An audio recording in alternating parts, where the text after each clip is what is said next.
There are decades where nothing happens, and there are weeks where decades happen in late 2001. As the United States entered Afghanistan for what became a 20-year occupation, another critical event passed by largely unnoticed at a conference in Doha. The World Trade Organization voted to accept China as a full member. The absorption of 1.3 billion people into the world's largest economic organization placed Beijing at the center of international commerce. From that moment onwards, global trade shifted in favor of China. Steadily, it became the leading trading partner in Asia, Africa, Europe, and South America. Chinese manufacturing turned the country into the world's factory, but to get to this point, China had to go through a painful process of economic experimentation. So how did it do it? How did China evolve from an impoverished agrarian society into the industrial power we know today? China's rapid ascent is not an anomaly, but rather a return to historical normality. As late as 1800, the Qing Empire accounted for almost one-third of the global GDP domestically. China possessed a market economy as sophisticated as those in Europe. Silk, textiles, and ceramics were exported in massive quantities to Europe, resulting in an uneven trade surplus. However, China's enormous population could only carry it so far as the Industrial Revolution took hold in the West. The generated surplus wealth allowed the European empires to accelerate their colonial pursuits for China. It was a disaster, beginning with the Opium War of 1839. The state was put on the back foot by a series of foreign incursions. First, British steamships forced Chinese ports to open up to the opium trade. Then the Russians annexed a portion of Manchuria, while by 1895 Japan had captured both the Liaodong Peninsula and Taiwan. All this while a series of violent rebellions and civil wars risked tearing the nation apart. The leadership in Beijing knew that industrialization was crucial to survival, but without strong central governance, the state was too large and self-sufficient to change its outdated ways. The Qing dynasty's modernization programs turned to failure. Even the nationalist government, which had replaced imperial rule, proved to be incapable. Instead, the instability continued until Japanese forces were expelled from the mainland in 1945. With the Nationalist Party following suit 4 years later. Now, in the hands of a communist government, China was finally in a place where it could pass nationwide reforms.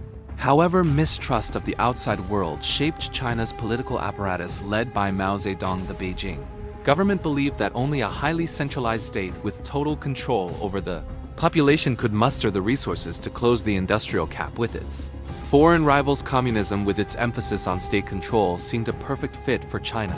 Initially, there was some success. Industrial output was raised, particularly in steel, coal, and petrochemical production. But while heavy industry was booming, agricultural production was lagging in the context of a post-war baby boom and the urbanization of the workforce. A poorly performing agricultural sector put tremendous strain on China's food security. Something had to be done, so Mao placed farmlands in the hands of agrarian communes, which were assigned grain quotas. By doing so, it was believed that agricultural output would increase just as industrial output had done previously. Moreover, Mao broke up the countryside into self-contained regional units with the aim to make China's provinces expendable to the operations of the state. It sounds strange when you think of it now, but at the time China had witnessed almost 2 centuries of constant conflict. Mao, being a military man, designed an economic policy centered around military conflict. Not surprisingly, the plan was a total failure by 1959. Economic mismanagement, over-reporting of grain production, and a lack of incentives for individual farmers snowballed into the worst famine in human history. Up to 50 million people lost their lives, a number that is difficult to fathom. Far from modernizing China, Mao's reckless policymaking had squandered the country's potential.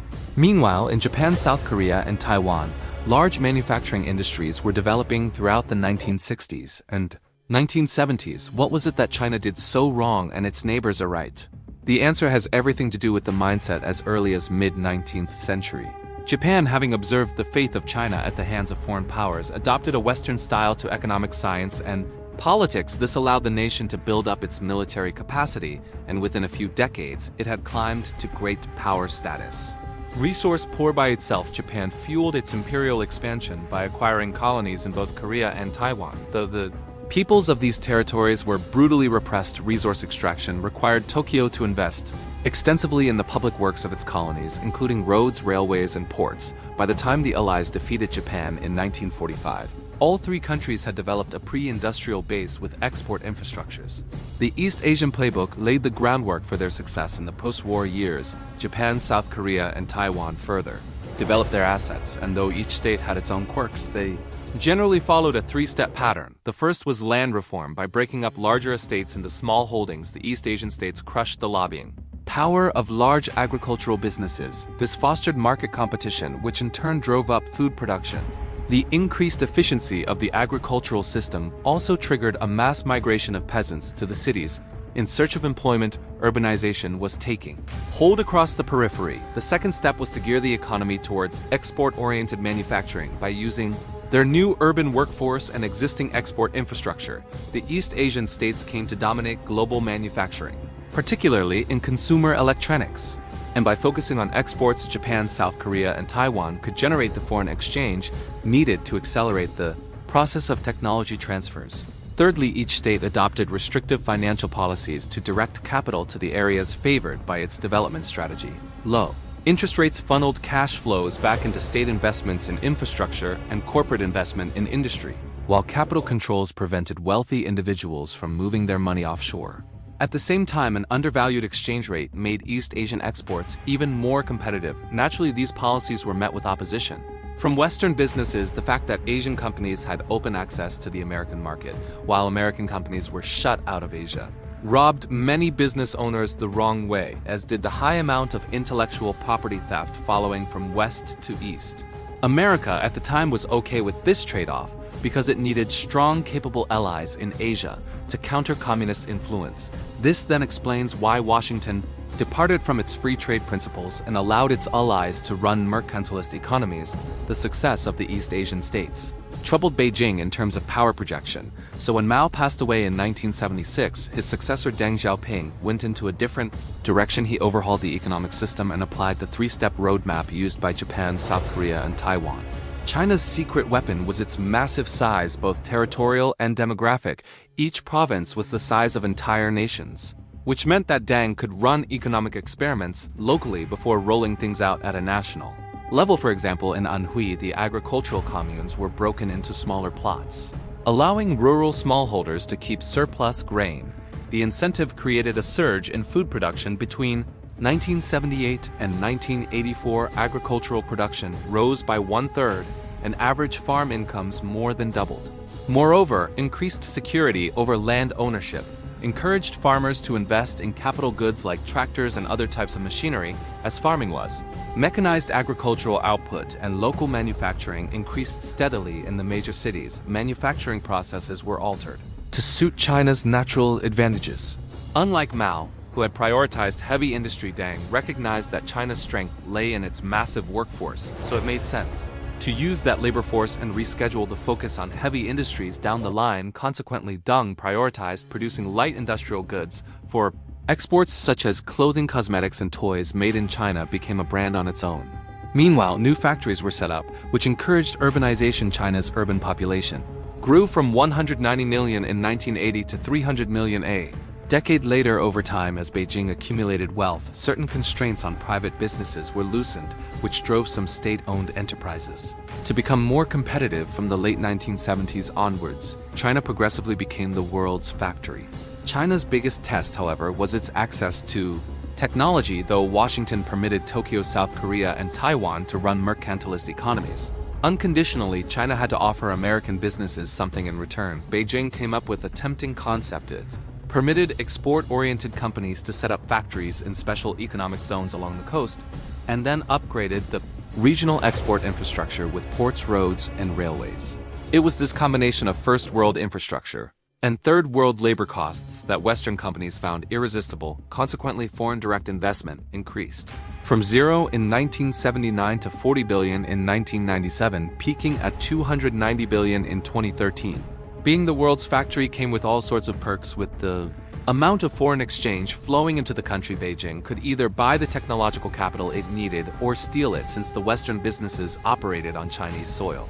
Either way, by closing the technological gap, China's size and natural advantages came to dominate global trade. For outsiders, China's trial and error approach and its ideological flexibility were stunning tongues. Market Leninism appeared to contradict itself. Ideological flexibility were stunning tongues. Market Leninism appeared to contradict itself even after the crushing of the Tiananmen Square protests in 1989 foreign observers continued to anticipate that political liberalization would follow economic reform.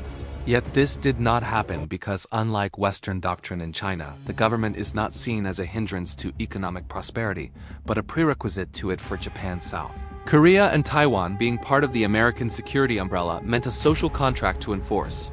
Democratic reforms in China, however, the preservation of the Communist Party demanded that market reforms be accompanied by political repression. Though unconventional, the success of this policy is hard to deny between 1978 and 2019. Real GDP measured according to current dollar value grew from $150 billion to $14.3 trillion. That's mind-boggling growth. China's ascension to the World Trade Organization in 2001 reinforced its leading role in the global trading ecosystem. Being the world's factory meant that it was only a matter of time until China dominated international trade. While in 2001, around two-thirds of the world's nations traded more with Washington than with Beijing, by 2018, these numbers had reversed. Today, China is not only the world's factory, but also the world's leading trading partner. Exports as a means of economic growth have brought the country to this point, but to grow further, still China needs to foster its domestic markets for the Beijing leadership. A mature and developed economy is the next objective. The Made in China 2025, the Belt and Road Initiative, and attempts to build a Chinese Silicon Valley all serve to that point. Though these programs may seem too small, too little to transform China from within, the modernization programs of the 1970s show that sometimes reform can be as dynamic as revolution.